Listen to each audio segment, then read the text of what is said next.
এই মুহূর্তে মুক্তিযোদ্ধাদের পক্ষ থেকে অবিলম্বে এখনই খুনি হাসিনার সরকারের পদত্যাগ দাবি করছি। বিগত এই কদিনে অনেক তামাশা করেছেন। আমরা বলেছিলাম আগে আমরা জান দিব, কিন্তু তারা নিজেরাই জান দিল। এখন আমরা সামনের দিনে তাদের জানি আর জান না দিতে হয়, আমরা জান দিতে প্রস্তুত তাদের সাথে। যারা ভুয়া মুক্তিযোদ্ধা ৭১ মুক্তিযোদ্ধা করে নাই, তারা আজকে আওয়ামী লীগের পক্ষে, হাসিনার পক্ষে। সুতরাং সারা দেশের বাংলাদেশের মুক্তিযোদ্ধারা যারা দেশ স্বাধীন করেছে, তারা আজকে জনতা ছাত্রদের পক্ষে। এই কথা আমরা বলতে পারি আপনাদেরকে, আমরা হাত দিয়ে গল করে হাত দিয়া। যে পর্যন্ত ছাত্রদের এই দাবি, আমাদের জনগণের ভোটারদের দাবি মানে না হইবে, সে পর্যন্ত হাসিনার পতনের পর্যন্ত আমরা শেষ পর্যন্ত দিয়ে আবার রক্ত দিয়ে আমরা মাঠে থাকবো ইনশাআল্লাহ। আমরা মুক্তিযোদ্ধারা কোনো কোটা চাই না, তবু আপনারা এই কোমলমতি শিশুদের বুকে গুলি করিয়েন না। ৭১ থেকে এই পর্যন্ত আমাদের যুদ্ধ থেমে নাই। আজকে বুকটা ভরে যায়, কিন্তু আমাদের কান্দাও আছে, গন্ধনও আসে। এত অল্প বয়সী প্রাণের ধ্বংস হলো। এই একটা হত্যারও আমরা অন্যথায় যেতে দেব না। আমরা ৭১-এ যেই যুদ্ধ শেষ করতে পারি নাই, আমরা এই আমাদের কোমলমতি ছাত্রছাত্রীদের, শিক্ষার্থীদের মাধ্যমে সেটা আমরা ইনশাআল্লাহ পূরণ করব। আমরা এই মুহূর্তে ঘোষণা করছি, সারা দেশে যে সমস্ত মুক্তিযোদ্ধারা ৭১-এর রণাঙ্গনের মুক্তিযোদ্ধারা এখনো বেঁচে আছে, তাদেরকে করজোরে অনুরোধ করব, আপনারা এই কোমলমতি ছাত্রদের পাশে এসে দাঁড়ান। আমরা দাঁড়িয়েছি, ওদের পথ প্রদর্শকের ভূমিকায় আপনারা দাঁড়ান। আমরা দাঁড়িয়েছি, আমাদের পাশে এসে দাঁড়ান। আমরা খুনি হাসিনার পতন চাই। ১৯৭১ সালের রণাঙ্গনের মুক্তিযোদ্ধারা আমরা আজকে একত্রিত হয়ে কোমলমতি ছাত্রদের সাথে একত্রিত ঘোষণা করছি এবং তাদের রক্তের বদলা চাই। শেখ হাসিনা, এখনো সময় আছে, তুমি নীরব হও।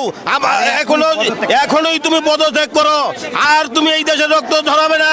তোমার রক্তের বন্যা আমাদের আর বুকে লাগাও না। এই সরকার নানা রকম নাটক করে আজকে কোথায় নিয়ে গেছে, যে গত ২ সপ্তাহে তারা কয়েকশো শিশু সন্তানকে, আমাদের বাচ্চাদেরকে তারা বুকের মধ্যে গুলি করে হত্যা করেছে আমাদের টাকার গুলি দিয়ে। আমরা এর প্রতিবাদ জানাচ্ছি। আমরা আজকে আবু সাঈদ যেইভাবে দেখিয়ে দিয়েছে, তার সিনা টান করে আমাদের লজ্জায় পড়েছি। আমরা আজকে সিনা টান করবো। আসো, আমাদের বুকে গুলি মারো। মুক্তিযোদ্ধাদের পক্ষ থেকে আজকে আমরা বৈষম্য বিরোধী এই ছাত্র আন্দোলনে শরীক হওয়ার জন্য, একাত্মতা ঘোষণা করার জন্য আজকে আমরা এখানে দাঁড়িয়েছি। আমরা মনে করি, আমরা সেদিন যুদ্ধে গিয়েছিলাম কোনো কোটা বা সুবিধার জন্য না, আমরা দেশটাকে স্বাধীন করার জন্য সেদিন যুদ্ধে গিয়েছিলাম। আমরা মনে করি আমাদের কোটার প্রয়োজন নাই, কিন্তু আমাদের এই কোমলমতি শিশুদের বুকে আর একটাও গুলি চালাবেন না। এই আন্দোলনের যারা নেতৃত্ব দিচ্ছে, তাদের ইচ্ছা মতন যতক্ষণ পর্যন্ত সবকিছু না চলবে, ততক্ষণ পর্যন্ত আমরা রাজপথে থাকবো।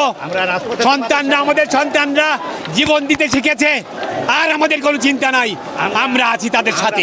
এই দেশের ছাত্রীদেরকে তুমি আর একটা গুলি চালাবে না।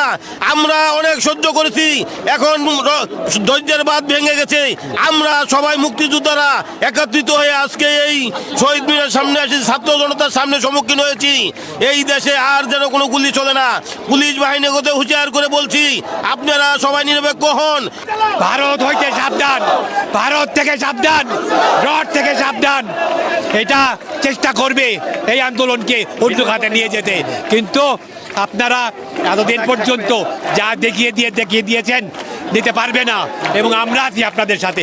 আমরা ভাবি নাই আমাদের সন্তানরা এইভাবে নামবে, এইভাবে তারা ৭১-এর মতন জান দিতে প্রস্তুত থাকবে। আমাদেরকে তারা এই অভিভূত করেছে। আমরা তাদের কাছে কৃতজ্ঞ মুক্তিযোদ্ধা হিসেবে। আমরা তাদের সাথে একাত্ম ঘোষণা করি।